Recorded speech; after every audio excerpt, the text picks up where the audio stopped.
To show you the setup, how to do it, to do a proper chart setup. For what we need, you basically click on view indicators. There we go. Navigator, navigator. And once you're on navigator, there's your moving averages and everything. You get it under trend. Sometimes it doesn't display. Let me show you quickly. There's the trend. Sometimes you will see it like that. Okay, and you will see nothing there like this. Okay, so you have to click on the trend, and we're going to do the moving averages. So double click on moving average. I want the 300 on the level, yeah, that I don't want it that big. So go 200. Okay, and I want to add the Zoe. Soek jy my? Gaan nou gaan. Ek maak net jy video klaar, dan gaan ek gaan, hoor. Okay.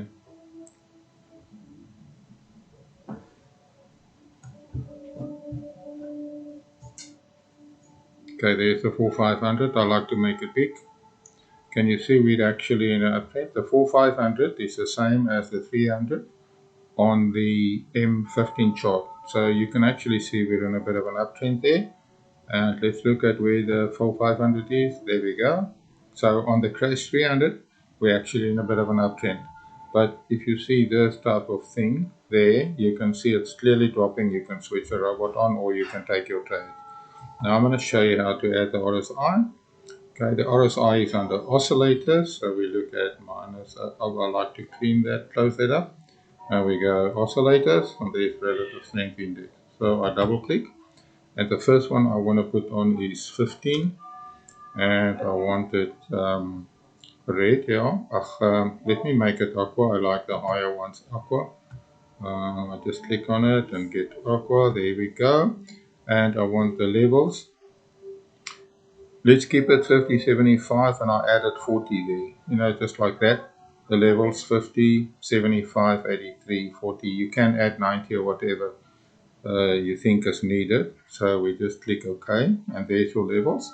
The normal trading would be your high risk is the 50 levels, and the medium risk is your 75 levels, you see there, and the low risk is 83 or higher.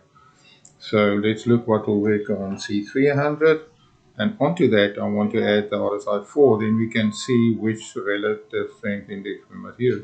So what you do is you click on it and then just drag it onto the same window. Okay, I like to make this one a 4, and I like to do it in orange, like the robot. The top one is red for fast, the middle one is medium, and the bottom one is slow. That's basically how I want to do that. So let's leave it at that same thickness. Okay, so there you can see the 4 is much faster. Okay, and now in real waterfall action, that's actually sufficient, but let me show you. I like to, in real waterfalls, I really like to use the 2 relative RSI period, and I make it red, and I'm just going to make it quite thin, and that is how you set up. And I didn't mention how to set the scaling. The scaling you can set just to make it a bit more visible. I put it from 30 to 110, make it 105. I'll leave it at that one for now. There we go. And there you can see. Now if I zoom out, let me show you the plus key zoom out. I like the level 3. That is completely zoomed out. 1 back, 2 back, 3 back, the middle one. That gives me a very nice view. If I want to see more detail, I zoom in. See there? I zoom in. So now you can see a 15 at the level 50 will be initially an high risk trade. So it would actually trade there. Let me put my cursor right. The moment it's above the 50, it will take a trade, and then while it stays above 50, it will take every 7th candle. Okay, if you traded the 4 RSI and you use level 50, it would enter there, and then every 4th candle. If you use the 2 at level 50, it would start there on this candle. and then every seventh candle. And that's basically how you can control when you want to enter. If you look at real waterfall action, let me show you where I can get that. Okay, can you see here when it comes down here? Your 50 actually hardly ever triggered the, you see the blue 50 hardly ever triggered there.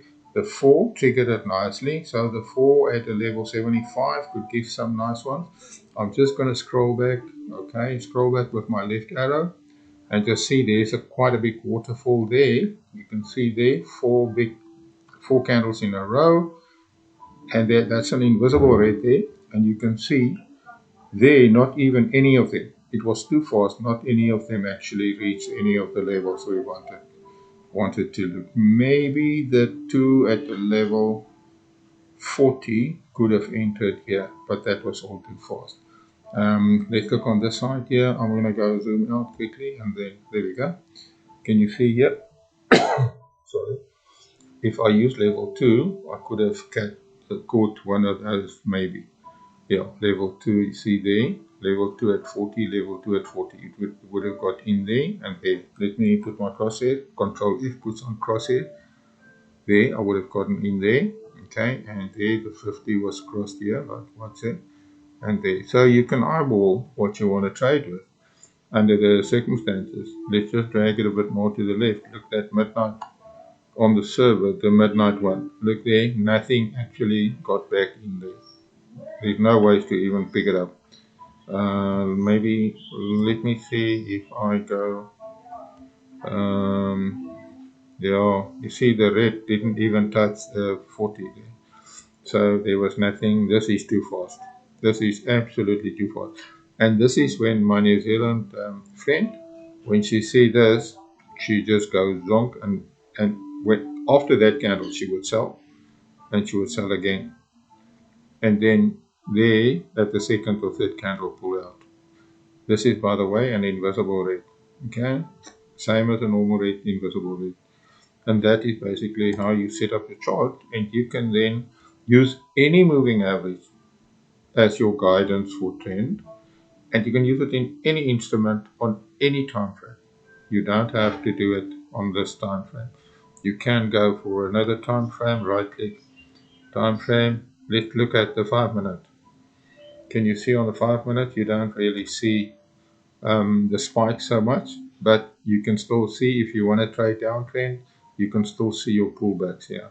Okay, and you can even look at a 15-minute chart and an hourly, and you would still be able to use the same principles. Just adjust the parameters you use for entry. Like, let's go zoom out. Okay, this is flat price action. Okay, let me go and find a better price action. Let me just see if I can find nice downs.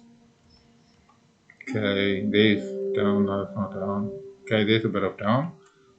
There's a bit of down. And you can then see that you can actually use those levels for entry, but it doesn't pull back much. So basically, the crash is in our favor on the M1 chart. And that is where we like to trade. So you can trade 300 with the same settings. Use the crash 300, you see there. That's basically what you need to do. Set up your chart and everything. Okay, I'm uploading.